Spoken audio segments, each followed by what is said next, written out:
It is July 15th, 2026. Inside a sold-out Mercedes-Benz Stadium in Atlanta, Georgia, the atmosphere is electric. Local and federal agencies, including the FBI, have placed this exact patch of turf under the tournament's highest possible security tier. The two squads requiring this massive operational response are England and Argentina, meeting in a World Cup knockout match for the first time in 28 years. Decades of deep geopolitical tension and bitter sporting history have forged a volatile rivalry that is about to erupt on the global stage. Under manager Lionel Scaloni, Argentina is chasing a milestone untouched for over half a century. They aim to become the first team to retain the World Cup trophy since Pelé's Brazil in 1962. For their captain, Lionel Messi, this semifinal is the ultimate final hurdle to cement an undisputed immortal status before he concludes his international career. On the opposite touchline, Thomas Tuchel commands an English squad desperate to overwrite 60 years of consecutive tournament heartbreak. Predicting who will survive this collision requires a close look at the traumatic history both nations are fighting to erase, and the precise tactical weapons they've brought to North America to finish the job.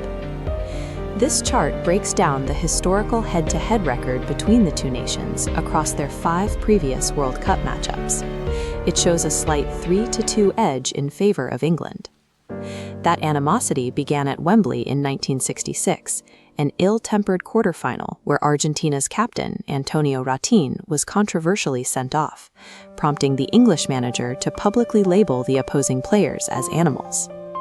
20 years later, Diego Maradona delivered a brutal retaliation, scoring the infamous Hand of God opener before weaving through the entire English defense for a solo goal that secured a 2-1 victory. The chaos continued into 1998, when a fiery 2-2 draw in France featured a red card for David Beckham and an eventual penalty shootout triumph for the Argentines. These continuous dramatic flashpoints turn what should be a standard 90 minutes of football into a heavy psychological burden carried by every modern player wearing these shirts. To reach Atlanta, Argentina has endured a punishing physical gauntlet. They barely escaped consecutive 3-2 nail-biters against Cape Verde and Egypt before surviving a grueling 120-minute war of attrition against Switzerland. England's route was equally treacherous. They navigated deeply hostile crowds against co-hosts Mexico and then physically dismantled Erling Haaland's lethal Norwegian squad in extra time. Past English teams often collapsed when pushed to these extremes. Under Tuchel, the squad has displayed a strict, unflinching mental discipline, successfully locking down matches even when reduced to 10 men. Because of the newly expanded 48-team format, neither side arrives in Georgia with fresh legs. Both squads are heavily battle-hardened and running on pure adrenaline. Argentina's fluid 4-3-3 possession system uses overlapping midfield movement to draw defenders away, creating vast open space for Lionel Messi.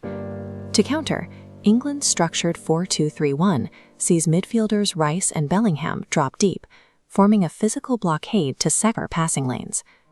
When England forces a turnover, they unleash a historic offensive weapon. For the first time in World Cup history, a single nation has 2 different players with 6 goals each in the exact same tournament.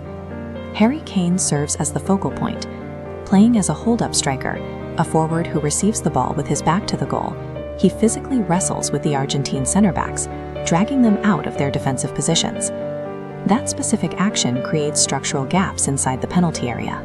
Jude Bellingham perfectly times his sprints to exploit those exact gaps, arriving late to fire decisive shots past the goalkeeper. A highly organized English counterpress, slamming into a fluid, possession-heavy Argentine attack, creates a volatile tactical environment where a single mistake decides the match.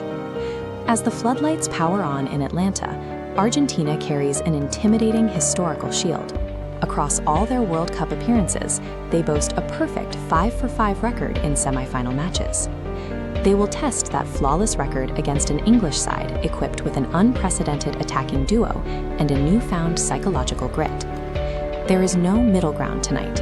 After 90, or perhaps 120 minutes, one of these historic runs will be permanently ended.